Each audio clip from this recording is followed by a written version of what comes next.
Vamos a comenzar entonces con el segundo tema después de la introducción, que ya es entrar en los dispositivos semiconductores, ¿no?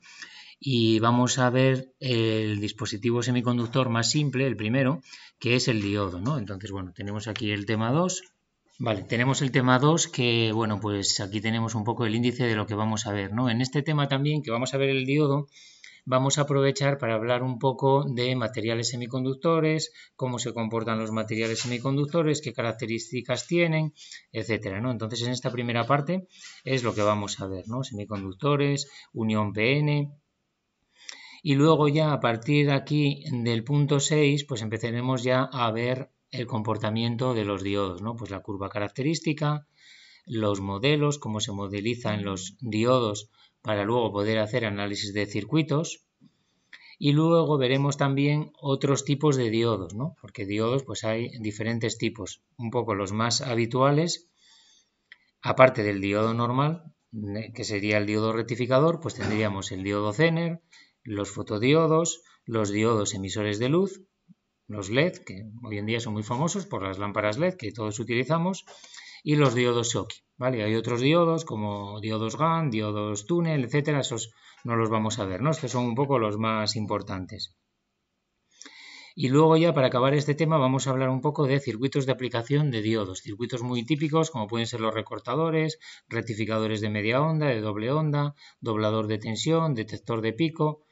Y para finalizar veremos, y esto lo haremos con los diferentes semiconductores que vamos a ir viendo, cómo seleccionar los diodos, ¿no? Es decir, yo necesito un diodo para una determinada aplicación, cómo encuentro yo en el mercado un diodo que me sirva para esa aplicación, ¿no? Y lo mismo vamos a ver con los transistores bipolares y con los MOSFET, ¿no? Para saber cómo tenemos que seleccionar estos dispositivos, ¿vale? Lo cual también es muy importante.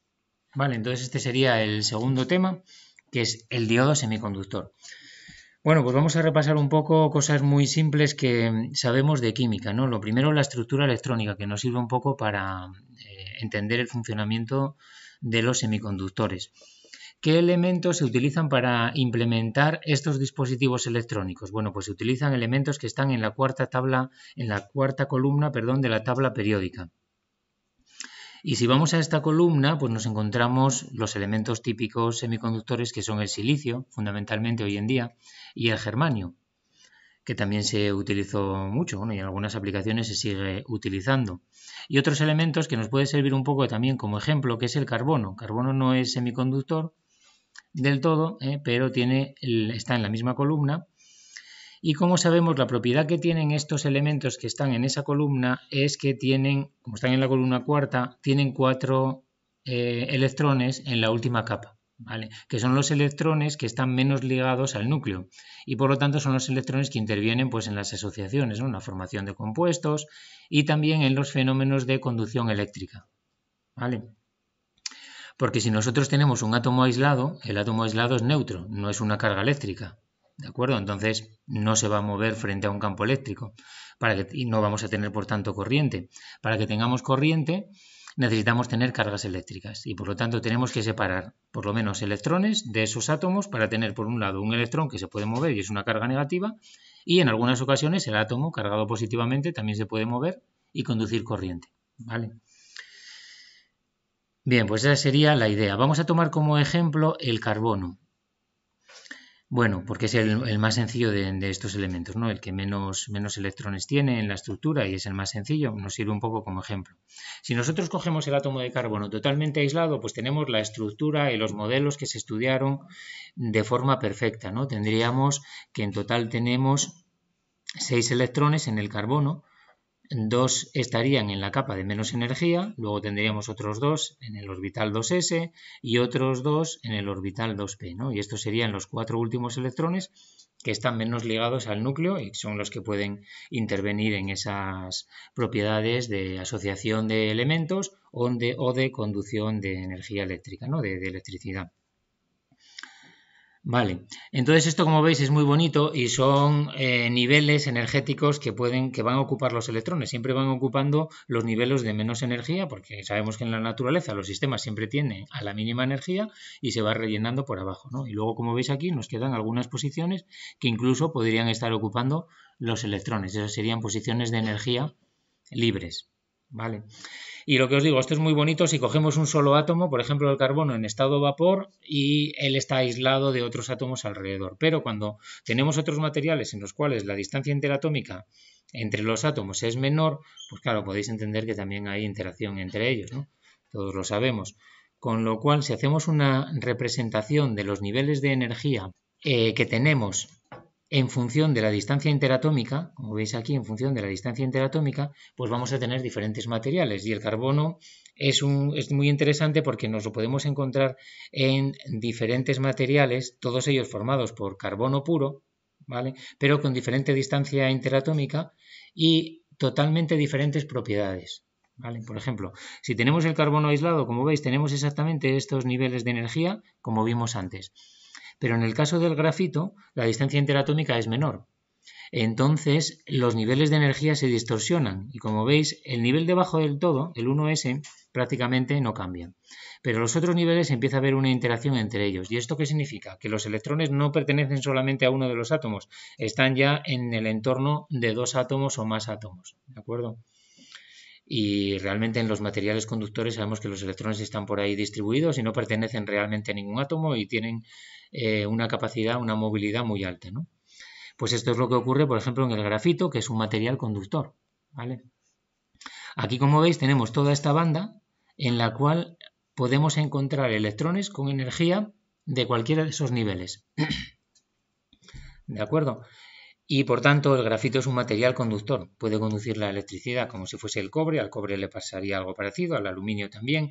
Los materiales conductores tenemos esa nube de electrones y se pueden mover muy fácilmente. Pero para el mismo elemento, para el carbono, podemos encontrarnos con el aislante, con el diamante. Y el diamante, por ejemplo, sabemos que es un aislante, es muy bien aislante, es muy duro, tiene otras características totalmente diferentes porque la distancia interatómica es mucho menor. Y fijaros qué ocurre aquí con la distancia interatómica. Nos aparece que estos orbitales 2s y 2p se desdoblan en dos bandas de energía, una banda de menos nivel, que se llama la banda de valencia, y otra banda de alto nivel, que se llama la banda de conducción. En principio los electrones van a tender a estar en la banda de menos energía, que es la banda de valencia, y se llama de valencia porque ahí están formando parte de enlaces covalentes y están muy ligados al núcleo. ¿De acuerdo? Pero podrían aparecer y podrían estar también, en algunos casos, si esos electrones ganan energía suficiente, podrían subir a la banda de conducción. Eso significa que se separan de los átomos, se rompe el enlace covalente en algunos de los átomos y el electrón queda formando parte pues, de la red cristalina del material. Ya no está tan ligado a los átomos y por tanto se puede mover. Y ese electrón podría conducir corriente eléctrica. ¿Entendéis? Entonces aquí está la clave realmente, que como vamos a ver, de los materiales semiconductores. Son materiales que tienen este tipo de comportamiento. Entonces tenemos la banda de valencia, tenemos la banda de conducción de alta energía y tenemos una banda que se llama banda prohibida. Y eso significa que ahí se comprueba que no hay electrones. Los electrones no se pueden encontrar en esos niveles de energía. Lo mismo que en el átomo aislado no nos vamos a encontrar electrones con estos niveles de energía. No existen porque no es una situación estable. ¿De acuerdo? Entonces tenemos esto. ¿Qué ocurre en el diamante? Todos sabemos que el diamante es uno de los mejores aislantes que existen. ¿De acuerdo? ¿Y eso cómo se comprueba? Pues se comprueba porque precisamente el ancho de esta banda prohibida, es decir, entre este nivel de aquí máximo, que sería el mínimo nivel de la banda de conducción, y el máximo nivel de la banda de valencia, es muy alto. Esta energía se suele medir, lo conoceréis, en electronvoltios, que al final equivale a julios. Y esa energía es muy alta, es del orden de 10 electronvoltios. Eso significa que un electrón tendría que ganar muchísima energía para poder irse a la banda de conducción. Y eso es muy difícil que ocurra a temperaturas normales de funcionamiento. Habría que subir muchísimo la temperatura, y el diamante sabéis que no se funde a temperaturas muy bajas, o habría que aplicar un campo eléctrico muy alto para que entrase en conducción, ¿vale? Entonces por eso el diamante pues es un elemento hoy en día tan apreciado, tal, porque es pues con una transparencia muy buena y tiene un comportamiento como muy especial, ¿no? puede sufrir incendios, puede sufrir lo que sea y no se va a deteriorar, ¿no? ¿De acuerdo? Entonces, bueno, pues eso sería un poco lo que ocurre cuando juntamos los átomos entre sí, ¿vale? Y esta es la clave del comportamiento de los materiales semiconductores.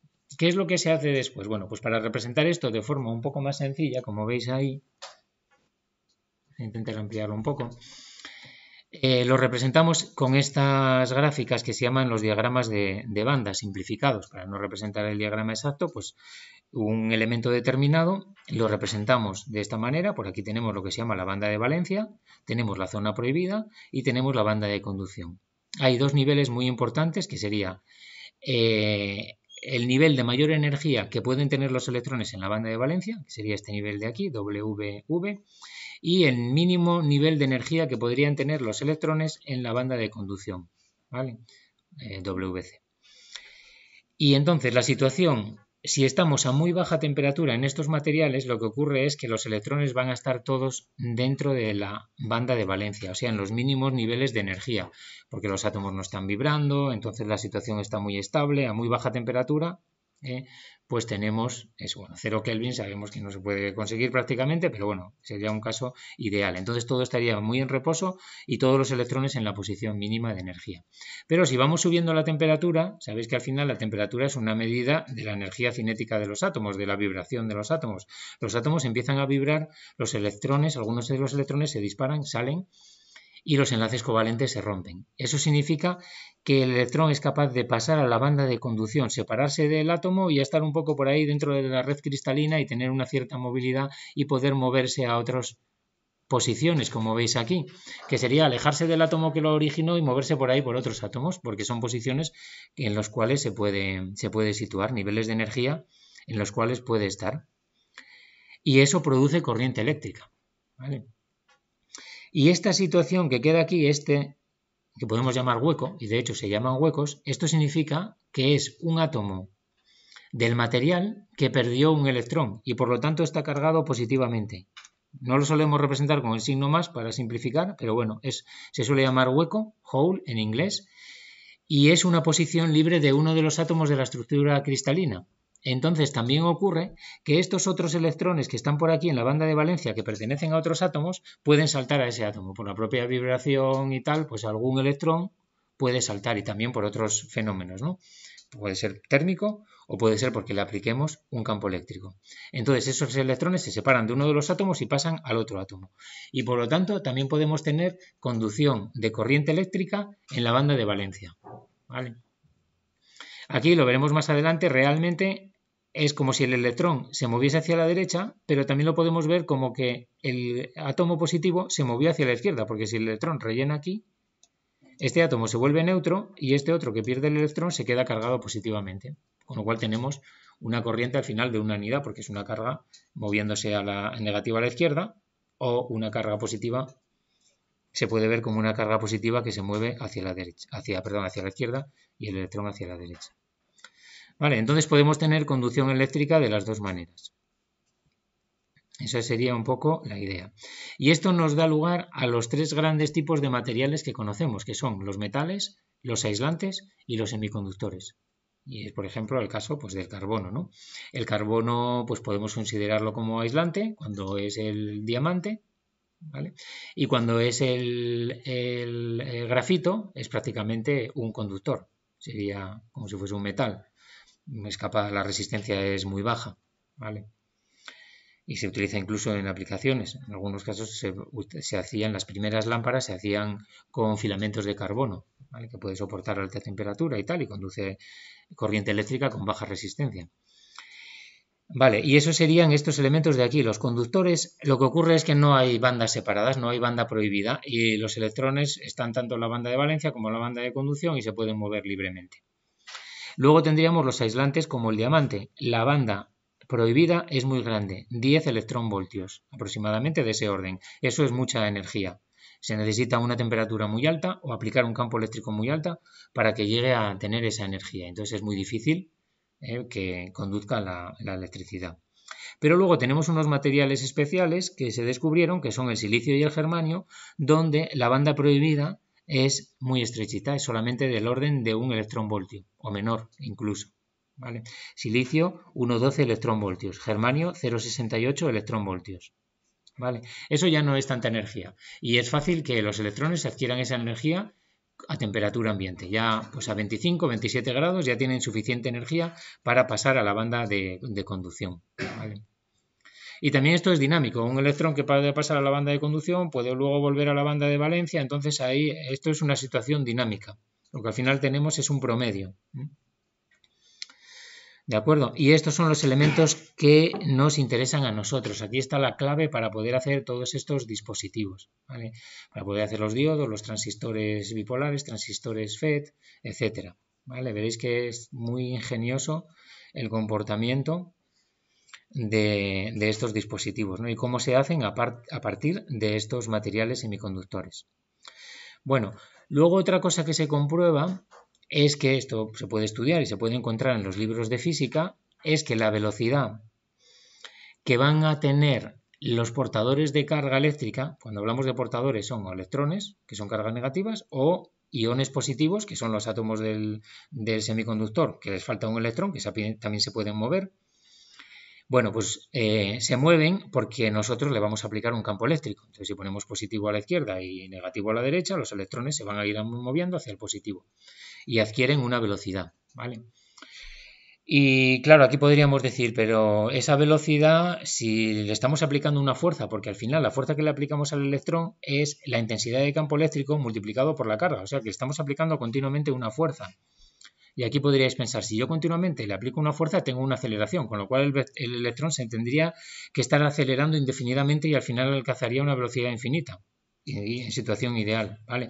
Pero eso no ocurre. Si lo analizamos bien, vamos a ver que la velocidad que adquieren los portadores es de esta manera, proporcional, con una constante de proporcionalidad que se llama la movilidad del portador, del electrón o de la carga positiva, multiplicado por la intensidad de campo eléctrico. O sea que queda al final una velocidad que es constante y proporcional a la intensidad de campo eléctrico. Si le aplicamos una intensidad de campo eléctrico determinada, si aquí lo pongo 100 voltios y tengo un metro, el campo eléctrico son 100 voltios por metro, ¿vale? Y entonces tengo una intensidad y tengo una velocidad para los electrones que es proporcional, ¿vale?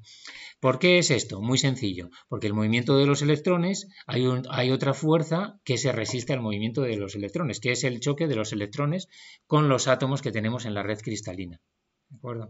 Y por aquí tengo un vídeo, les voy a poner para que veáis un poco cómo es este movimiento, ¿eh? Lo que ocurre, los electrones aquí están en azul y los iones que están fijos en la red cristalina, los átomos de la red cristalina, en este caso, por ejemplo, sería para el cobre, ¿vale? Porque solamente tenemos electrones y átomos de cobre que están cargados positivamente porque no tienen electrón alrededor, ¿no? Se representa de esa manera. Entonces, si nos fijamos otra vez aquí, lo que ocurre es que los electrones chocan contra los átomos y a lo mejor van en otra dirección, dependiendo de la velocidad, y la velocidad se indica con un vector en rojo.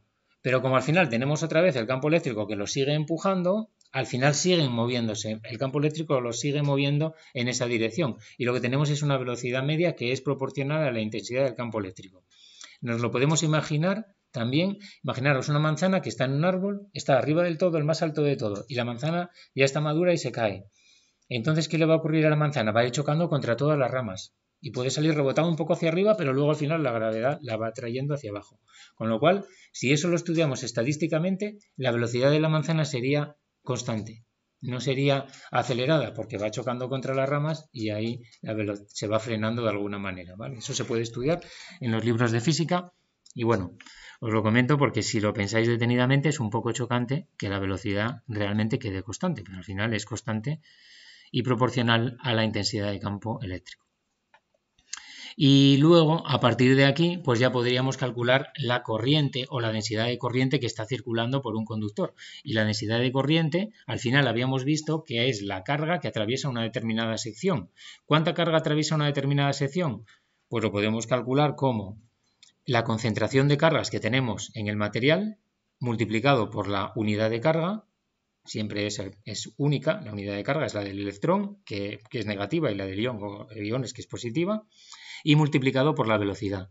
Entonces, si aquí al final operamos, como veis, nos queda esta parte de aquí, que es una constante que depende del material, concentración, carga y movilidad, y eso al final es la conductividad del material. Sigma, también lo podemos ver como resistividad, ρ es 1 partido de sigma, y al final lo que estamos viendo aquí es la ley de Ohm, es que la densidad de corriente es la conductividad multiplicado por la intensidad de campo eléctrico. Si aquí operamos un poco, multiplicamos por la sección y tal, nos queda que V es igual a R por I. O en este caso sería I igual a V partido de R. Poniendo a la izquierda la corriente, sería V partido de R. ¿Vale? Es muy fácil comprobarlo. Así que esto es la ley de Ohm. Por eso tenemos que se cumple la ley de Ohm en los materiales conductores, porque la velocidad de los electrones es constante, ¿de acuerdo? Y también imaginaroslo que si aplicamos un campo eléctrico normal, la velocidad de los electrones, la velocidad que tenemos en los electrones es muy pequeña. No recuerdo exactamente el dato, pero es como 1 milímetro por segundo, una cosa así, es muy, muy pequeña. No penséis que los electrones se mueven a una velocidad muy alta. Bueno, entonces dicho eso, pasamos ahora a ver los semiconductores intrínsecos y extrínsecos. Semiconductores intrínsecos son aquellos en los cuales tenemos el material puro, intrínseco. Silicio, por ejemplo. Vamos a tomar como ejemplo el silicio. Silicio totalmente puro, que es como se fabrica al principio para luego poder ir haciendo otros tipos de materiales. Pues tenemos una representación en el plano, que es una representación simplificada, porque como sabéis es tridimensional, pero bueno, para simplificarlo vemos así. Tenemos cada átomo de silicio, tiene 4 electrones de valencia y esos 4 electrones están formando enlaces covalentes con el resto de átomos de silicio. ¿Lo veis? Y esto sería si estamos a una temperatura prácticamente 0 Kelvin. Representado desde el modelo sería todos los electrones están aquí en la banda de valencia y ninguno en la banda de conducción. Y esto sería un material que tendría una resistencia muy alta. La resistividad sería muy alta y no conduciría prácticamente corriente eléctrica porque no hay electrones libres y no hay portadores de carga que se puedan mover. ¿Vale? Entonces, por eso los semiconductores se llaman así, semiconductores, porque su conductividad depende de la temperatura. A muy baja temperatura la resistencia es muy alta. Y si vamos aumentando la temperatura, vamos a ver que entonces la resistencia va disminuyendo. Por eso se les dio ese nombre de semiconductores, porque a veces conducían y a veces no conducían bien, dependiendo de la temperatura a la que trabajen. Y es totalmente diferente al caso de los metales. En los metales la resistividad disminuye con la temperatura, ¿vale? Porque en los metales siempre tenemos esa nube de electrones. Los electrones tienen muchos niveles de energía en los que pueden estar y la resistividad solo depende de los choques de los electrones con los átomos según se están moviendo. Y los choques aumentan con la temperatura porque los átomos los átomos de cobre, por ejemplo, que están en la estructura cristalina, con alta temperatura están vibrando y entonces al estar vibrando les molestan más a los electrones para circular. Si bajamos la temperatura vibran menos y los electrones tienen un camino más fácil para circular, ¿no? Entonces es un comportamiento totalmente diferente, ¿no? En los metales, recordemos eso, que si bajamos la temperatura, la resistencia disminuye. Por eso ahí se hacen los superconductores. Los superconductores son metales enfriados a una temperatura muy baja para tener una resistividad muy, muy pequeña. Pero eso no nos interesa aquí. Aquí lo que nos interesa es trabajar con semiconductores en los cuales si aumentamos un poco la temperatura, nos ponemos por ejemplo a temperatura ambiente, ya hay una probabilidad muy alta de que algunos electrones se separen del átomo de silicio y formen parte, vayan a esos niveles que podemos tener ahí libres en la red cristalina, que es la banda de conducción, se llama así de conducción porque tienen capacidad de conducir corriente eléctrica, y por lo tanto, bueno, pues ya podría moverse por ahí. Y nos deja aquí, como veis, un ion. El ion de silicio cargado positivamente porque le falta aquí un electrón. Esto lo llamamos también hueco. Lo llamamos un hueco porque es un átomo que tiene aquí un hueco. En el modelo lo representamos, como veis, de esta manera. Significa que aquí había un electrón, adquirió la energía suficiente para ir a la banda de conducción, está dentro de la banda de conducción y ahí ya se puede mover libremente. Si nosotros le aplicamos un campo eléctrico, se va a mover y va a conducir corriente eléctrica. Pero lo bueno también es que este átomo cargado positivamente también se puede mover. Este átomo cargado positivamente también se puede mover porque muy fácilmente este electrón de aquí, de este otro átomo, puede desplazarse aquí entonces dejar este átomo neutro y este átomo se cargaría positivamente. Entonces podemos verlo como que la carga positiva se desplazó hacia aquí y por lo tanto hay una corriente. En ese mismo sentido, es positivo, corriente, en el sentido de cargas positivas o contrario al sentido de cargas negativas. Vale, entonces, bueno, pues tenemos esas dos posibilidades. Hay tanto capacidad de conducir corriente por electrones en la banda de conducción como por huecos, que llamamos así, en la banda de valencia. Vale, eso otra idea. Y eso es totalmente diferente a los metales, nada que ver con los metales. En los metales solamente se conduce por movimiento de electrones. Los iones positivos están ahí en la red cristalina y no se pueden mover, ¿vale? No se pueden mover. Entonces, solo hay capacidad de movimiento de los electrones. Bueno, todos estos materiales, si se estudian, vamos a los libros de física y tal, nos encontramos con esta ley de aquí, que nos da la concentración que se llama intrínseca del semiconductor, que como es intrínseca, sabemos que si se forma un electrón libre también se forma un hueco, porque vienen asociados, ¿vale? Cuando se rompe el enlace aparece un electrón y aparece un hueco. Pues esa concentración de electrones y o de huecos, ¿vale?, que son iguales, se expresa con esta ley de aquí, ¿vale?, que como veis depende de la temperatura, con una función muy fuerte, que es t elevado a 3 medios, y luego con un exponente elevado a la diferencia de energía de la banda prohibida, partido de 2 veces la constante de Boltzmann y de la temperatura otra vez. ¿Vale? Y aquí tenemos una constante a su cero que depende también del semiconductor. Entonces esto, al final, si analizamos esta función, veremos que aumenta muy rápidamente con la temperatura. Y eso es debido a que al aumentar la temperatura aumenta la vibración de los átomos y se rompen más enlaces covalentes y tenemos, por tanto, más portadores. Esta NSUI al final está relacionada con la conductividad o la resistividad del material, ¿vale? Y por tanto, si aumentamos la temperatura, aumenta esta concentración y el material se vuelve más conductor, o sea, su conductividad aumenta o su resistividad disminuye, ¿vale? Otro proceso que nos encontramos en los materiales semiconductores, porque esto al final todo es un comportamiento dinámico, como os decía.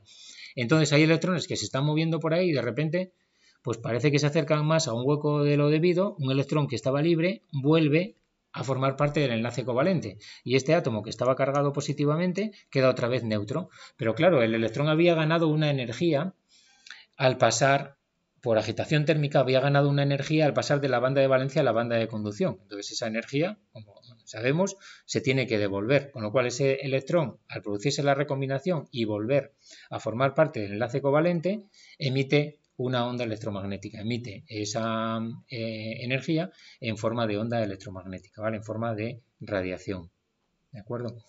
En la mayoría de materiales, como el silicio, esta radiación es autoabsorbida otra vez por el propio material. Es decir, que al final, ¿qué produce esta radiación? Más vibración en la estructura cristalina y un aumento de la temperatura, ¿vale?, produciría, ¿vale?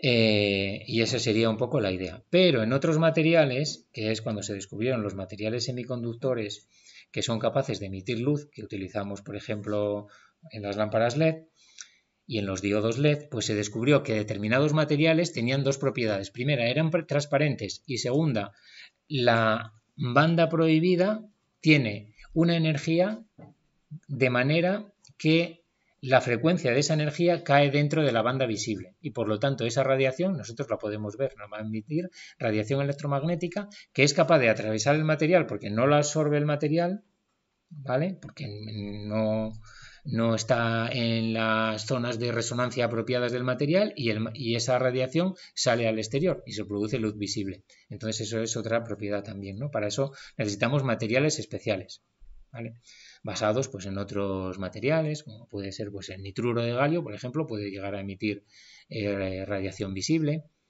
etcétera, ¿no? Y otros materiales que podemos encontrar por ahí en la bibliografía, que suelen ser combinaciones de materiales semiconductores.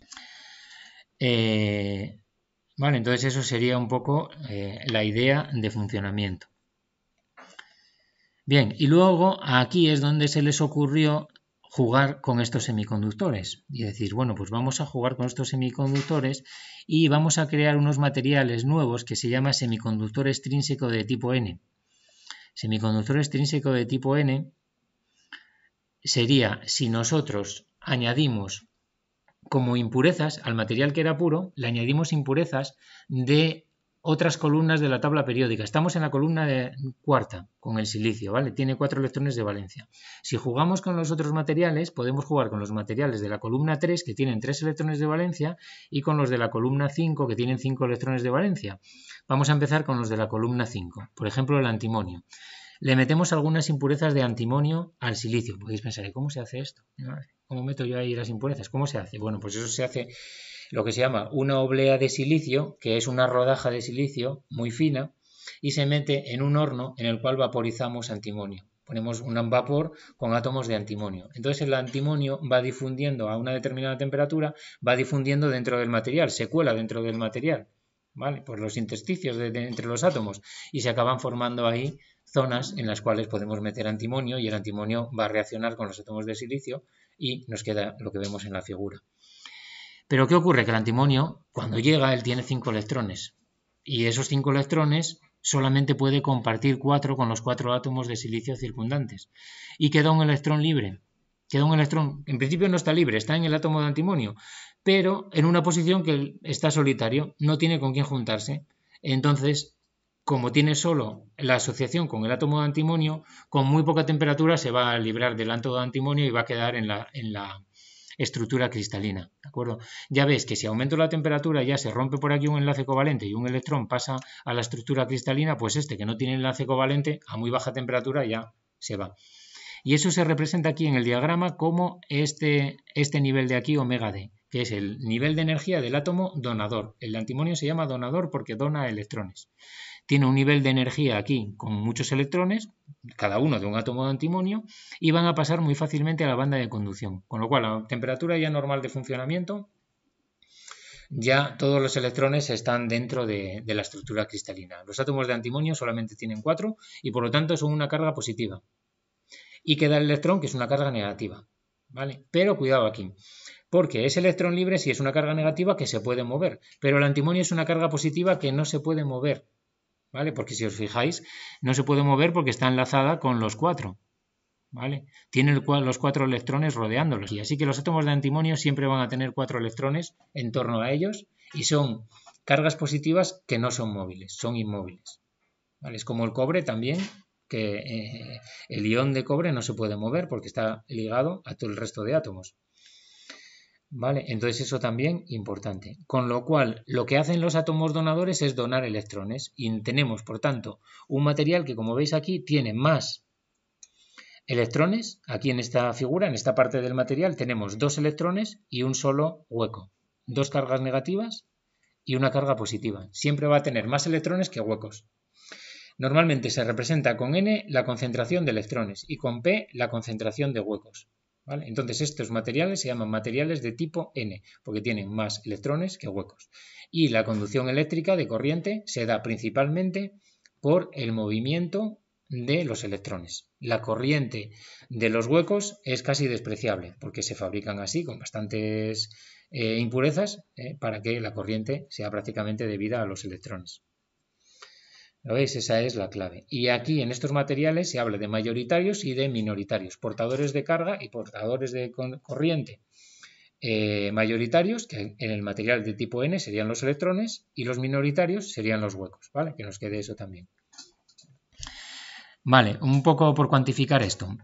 ¿Qué vamos a tener en estos materiales? Pues vamos a tener que la concentración de electrones que vamos a tener va a ser igual a la concentración de huecos, porque esos vienen por formación térmica y siempre que se forma un hueco se forma un electrón, pero más la concentración que hayamos añadido de átomos donadores, de átomos en este caso de antimonio, lógicamente, ¿no? Como vimos ahí. Pero luego si se analiza todo esto, en los libros de física nos podemos encontrar que se cumple esta ley para los materiales extrínsecos, que es el producto de la concentración de electrones y de la concentración de huecos es igual siempre a la concentración intrínseca al cuadrado. ¿Vale? Esto no lo vamos a ver, pero bueno, nos interesa, bueno, por saber un poco cómo funcionan estos materiales un poco más. ¿Vale? Entonces, aunque sean de tipo N o tipo P, el producto de las dos concentraciones es constante, se mantiene constante por alguna razón, y es igual a NI al cuadrado, la concentración intrínseca elevada al cuadrado. ¿Vale? Bueno, ¿qué ocurre habitualmente en estos materiales que hemos visto de tipo N? Pues que se fabrican de esta manera, de manera que la concentración de átomos de antimonio, de átomos donadores, es mucho mayor que la concentración intrínseca en el rango de temperaturas en el que se va a trabajar. Y por lo tanto podemos decir que la concentración de electrones es prácticamente igual a la concentración de átomos de antimonio que hayamos añadido. ¿Vale? Y esto es importante porque fijaros que esa concentración queda constante, no depende de la temperatura. La concentración depende solo de ND, de los átomos que hayamos añadido. Se hace tan grande precisamente para que no dependa prácticamente de la temperatura. Y es una concentración constante.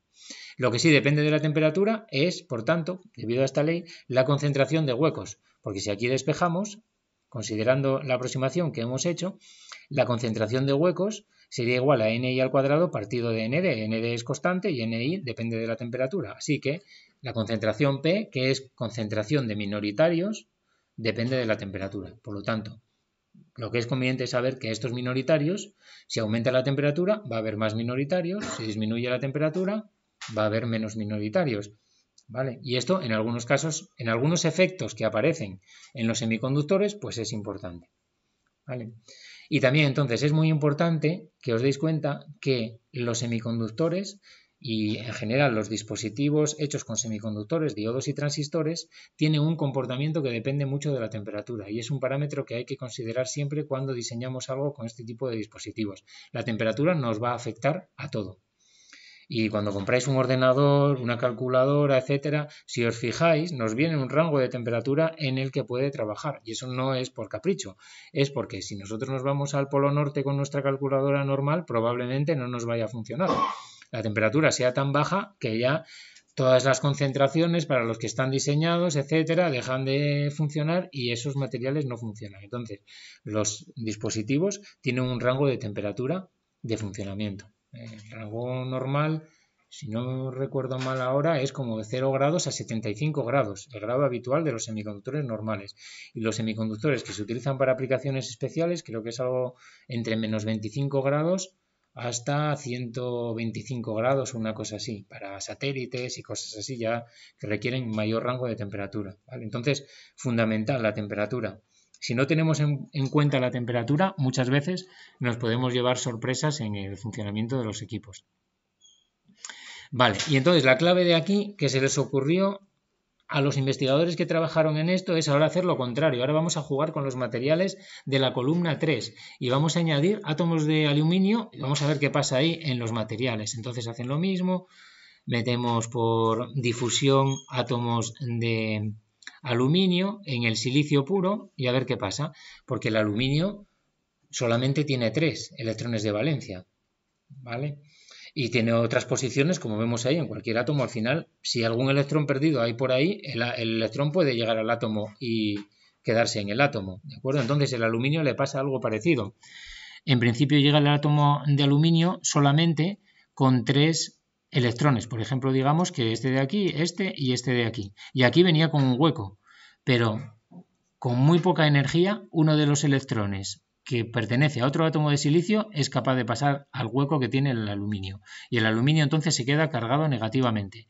Es un ion negativo que está fijo en la estructura cristalina y que no se puede mover. Ni aunque le apliquemos tensión, campo eléctrico, no se puede mover de ahí. ¿De acuerdo?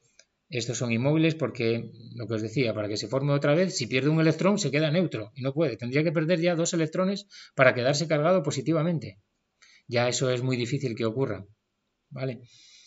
Entonces estos átomos se comprueba que son inmóviles. Pero aquí nos generó, ¿qué nos generó aquí? Un hueco. Nos genera un átomo positivo de silicio, que es un hueco y que es móvil, porque esta posición la puede ocupar este otro electrón, podría venir aquí y entonces este se queda positivo, este se queda neutro, ¿vale?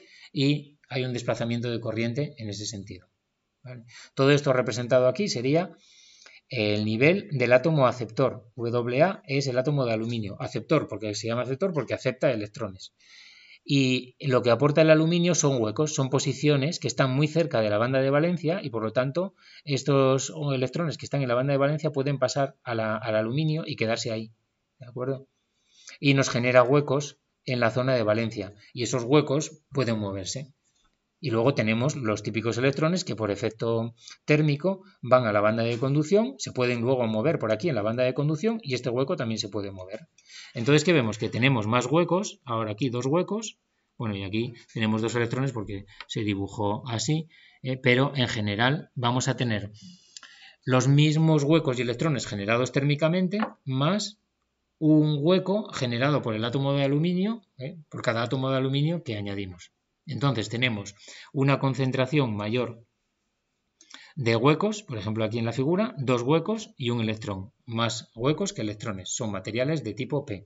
¿Vale? La conducción de corriente eléctrica es principalmente debida al movimiento de los huecos, porque la concentración de huecos es mucho mayor que la de electrones. ¿Vale?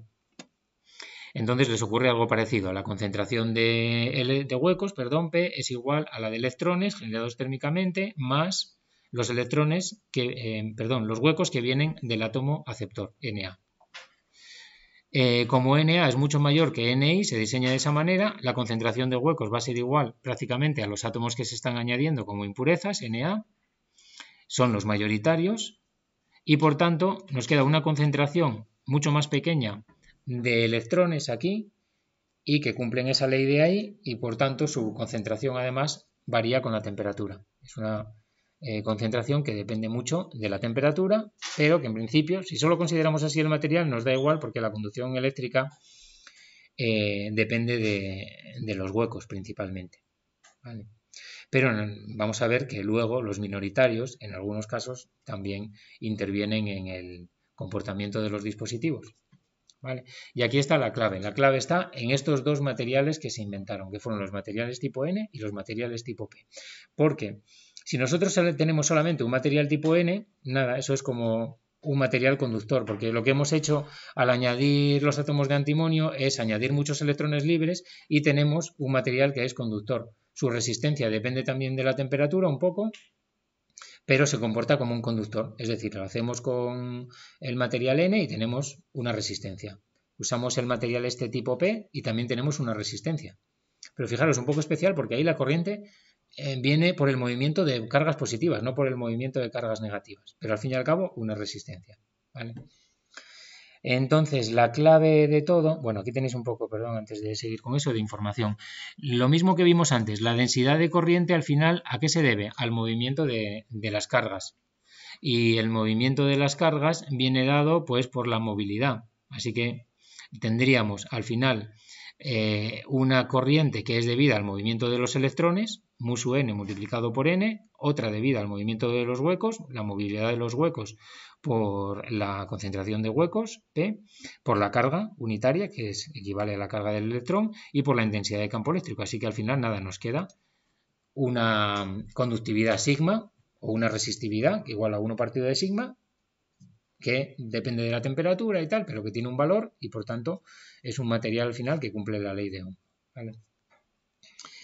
Y aquí tenéis algunos datos. La movilidad que se suele medir en centímetros cuadrados partido de voltio por segundo, pues como veis aquí tenemos los valores para el germanio y para el silicio. Y se puede comprobar que la movilidad de los electrones, mu sub n, es mucho mayor que la movilidad, bueno, al menos bastante mayor que la movilidad de los huecos. Esto también es fácil de entender porque al final un electrón tiene una masa muy pequeña, se mueve muy fácilmente por la estructura cristalina, mientras que para que se mueva un hueco tiene que venir un electrón de otro sitio, formar el enlace covalente y tendríamos el desplazamiento del hueco. ¿Vale? Entonces, para las mismas concentraciones, un material de tipo N tendría una resistencia más baja que un material de tipo P. Vale, pero bueno, esto no es demasiado importante y tampoco nos interesan mucho las leyes, es un poco para tener una idea general. Pero la clave de todo, que es cuando ya se les ocurrió hacer cosas con estos materiales, porque si no solo podríamos hacer resistencias, es cuando juntamos 2 materiales de este tipo, cuando unimos un material de tipo N con un material de tipo P y los ponemos en contacto entre ellos. ¿Vale? Vamos a ver primero qué pasaría si no los unimos. La unión PN, cuando ya está en equilibrio térmico, y donde ponemos una barrera para que no haya interacción entre ellas. Y aquí está representado, como veis, tenemos un material de tipo P, donde hemos resaltado los átomos de aluminio cargados negativamente, que son iones que están fijos, no se pueden mover. Esos están ahí, no se pueden mover ni aunque le apliquemos un campo eléctrico. Están fijos en la estructura cristalina. Como veis, el material tipo P tiene muchos huecos y algunos poquitos electrones que se formaron térmicamente y que tendrán su pareja de hueco por algún sitio que también se formó térmicamente, ¿vale? Pero debido a los átomos de aluminio tenemos muchos huecos y unos pocos electrones. Y luego en el material de tipo N tenemos los iones de antimonio que también están fijos, no se pueden mover, tenemos muchos electrones porque hemos añadido el antimonio que suelta electrones y algunos huecos que se formaron térmicamente, ¿vale? Y esta sería un poco la situación de reposo. ¿Qué pasa en reposo? Pues lo mismo que pasa en un conductor, en el cobre. Los electrones y los huecos, los portadores de carga, se están moviendo siguiendo trayectorias aleatorias. Uno se mueve hacia aquí, otro hacia allá, porque no hay nada que los haga moverse en la misma dirección. Entonces, si yo aquí tomo una sección del material y miro a ver cuántas cargas positivas me pasan hacia un lado y pasan hacia el otro, pues estadísticamente es cero. Pasan las mismas en un sentido que en el otro y lógicamente no hay corriente eléctrica. ¿Vale? Pues si no, esto ya sería un chollo, ¿no? Que tuviésemos un hilo de cobre y tuviésemos corriente circulando por él, ¿no? No puede ser. Entonces esto en principio no serviría para nada y aquí lo que tenemos es básicamente dos resistencias separadas por esta barrera, ¿vale? Dos materiales resistivos, en principio, y no le estamos aplicando campo eléctrico ni nada, así que no, la corriente es cero, son dos resistencias en circuito abierto. La gracia ahora está cuando quitamos la barrera de difusión.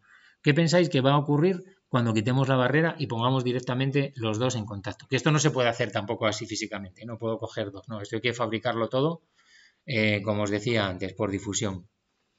¿Qué pensáis que va a ocurrir? ¿A alguien se le ocurre? ¿Qué pasa si tenemos un vaso de agua y yo le echo una gota de leche en el vaso de agua? Bueno, o cuando echamos la leche en el café.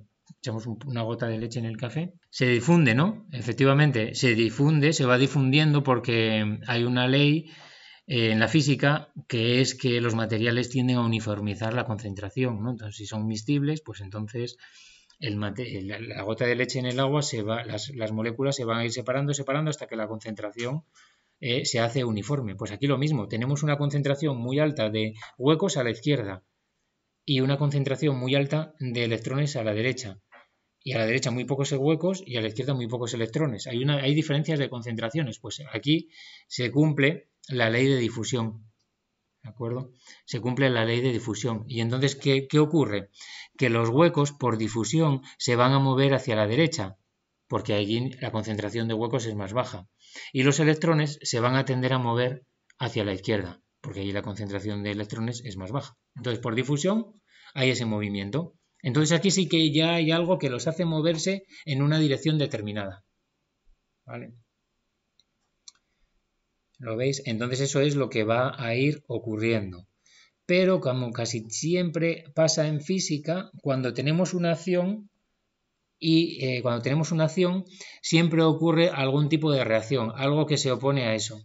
¿De acuerdo? Entonces aquí va a ocurrir algo que se opone a eso, porque si nos fijamos, si en esta zona de aquí, por ejemplo, si yo tomo esta zona así, pues claro, puedo ver que ahí en esa zona hay más o menos tantos electrones como átomos de antimonio y esa zona es neutra, no tiene carga eléctrica diferente, ¿no? Porque lo mismo pasa en el cobre. Hay muchos electrones, muchas cargas positivas, pero al final todos están mezclados y todo es neutro. No hay carga eléctrica que yo pueda decir, bueno, pues hay una carga neta. Y aquí lo mismo, ¿no? Prácticamente la carga es neta porque los huecos tienen carga positiva y aquí tengo un átomo de aluminio con carga negativa y la carga es neta. Y este electrón, pues a lo mejor se compensa con este hueco porque ese hueco venía realmente de una agitación térmica también, entonces también se compensa con él. Entonces la carga es neutro, esa zona es neutra y no hay carga neta. Pero en este momento en que los ponemos así en contacto y al empezar a haber difusión, pues claro, este electrón se va de estar cerca del átomo de antimonio y el átomo de antimonio se queda con carga positiva en esa zona. Y a este otro le pasa lo mismo, y a este también, y a este también. Y a los de aluminio lo que les pasa es que pierden el hueco que estaba cerca de ellos y que estaba compensando su carga y se va yendo, y por lo tanto nos aparecen zonas, como vemos aquí, que después de un tiempo determinado que ocurrió la difusión, nos aparece una zona donde tenemos cargas positivas porque los electrones se fueron hacia la izquierda y aquí otra zona de cargas negativas porque los huecos se fueron hacia la derecha, ¿vale? ¿Y qué ocurre siempre que tenemos una distribución de cargas? Pues si aquí tenemos en total una carga Q positiva neta y aquí tenemos una carga Q negativa neta, ¿qué tenemos? Una intensidad de campo eléctrico que nos va a aparecer como si fuese un condensador. Entonces aparece una intensidad de campo eléctrico en este sentido. ¿Y qué ocurre con esta intensidad de campo eléctrico? Fijaros que tiene el menos aquí y el más aquí. Lo que estaba ocurriendo por difusión es que los huecos se estaban moviendo hacia la izquierda. Claro, pues los huecos que ya están por aquí ya no se pueden mover tan fácilmente hacia la izquierda porque la intensidad de campo eléctrico los empuja hacia la derecha. Y lo mismo les pasa a los electrones que ya están por aquí a una cierta distancia. El campo es negativo aquí, entonces ya no tienen una fuerza tan grande para moverse hacia allá. Así que después de un tiempo determinado se forma esa zona con una distribución de carga que no es neutra. Bueno, en total es neutra, ¿vale? Pero es como si fuesen las placas de un condensador, están separadas y aquí tenemos carga negativa y carga positiva. Hay ese campo. Y ese campo impide el movimiento. Entonces llega un momento en que ya se queda en una situación estable, ¿vale? Tendríamos una situación que idealmente sería algo así. En una zona tenemos carga positiva, en otra zona tenemos carga negativa. Esta es la densidad de carga. Si integramos la densidad de carga nos da la intensidad de campo eléctrico, aplicando las leyes de física. Tampoco vamos a entrar en detalle. Y si integramos la intensidad de campo eléctrico nos va a dar la diferencia de potencial. Entonces, fijaros, en un material como este aparece una diferencia de potencial. Si yo midiese con un voltímetro la diferencia de tensión entre un punto y otro, veríamos que ahí hay unos pequeños voltios de diferencia de tensión, mágicamente, porque está generando esa diferencia de potencial, ¿vale? Y ya simplemente un último comentario sería que, aunque este campo eléctrico se opone, como veis aquí, al movimiento de los mayoritarios, favorece el movimiento de los minoritarios. Fijaros, porque aquí los electrones en esta zona son minoritarios y el campo eléctrico los atrae en esta dirección. Así que se pueden mover muy fácilmente. Si un electrón que está por ahí moviéndose él tranquilamente llega cerca de la zona de transición, ahí se encuentra un campo eléctrico que lo empuja rápidamente hacia la zona de tipo N, ¿vale? Pero lógicamente eso también le pasa a los huecos que están en esta zona de aquí. Los huecos en esta zona de aquí, pues también son acelerados en la otra dirección, ¿vale? Entonces también hay minoritarios que están circulando. Es decir, que cuando esto está en equilibrio, los mayoritarios ya no pueden circular porque el campo se opone al movimiento. Y los minoritarios están pasando de forma ahí rápida en una dirección y en otra, pero al final, como todo esto está en circuito abierto, no puede haber corriente, así que tantos pasan en un sentido como en el otro, ¿vale? Y la corriente neta es cero, ¿vale? Y esto sería cuando tenemos estos dos materiales unidos y en equilibrio, ¿vale? Y la gracia ya final que viene es en lo que vamos a ver el próximo día, que es cuando a esto ya le aplicamos un campo eléctrico, ¿vale? Y entonces ya ahí viene que el campo eléctrico va a afectar a la anchura de esta zona de transición y tenemos lo que se llama, pues realmente esta estructura es el diodo. Si le aplicamos un campo eléctrico en un sentido conduce corriente y si le aplicamos campo eléctrico en otro sentido no conduce corriente, ¿vale? Y eso permite, pues eso, construir el diodo el diodo es un elemento rectificador que deja pasar la corriente solamente en un sentido, unidireccional, ¿vale? Pero bueno, eso lo veremos el próximo día. Bueno, como veis, este primer tema sí es un poco teórico, intento hacerlo lo más simple posible, pero yo creo que merece la pena entender un poco lo que tenemos ahí dentro, porque si no, al final, pues bueno, somos ingenieros, necesitamos saber un poco cómo funcionan los dispositivos también internamente, ¿no? Y como os digo, luego esto ayuda también a entender mejor las características de los dispositivos y recordar un poco el funcionamiento.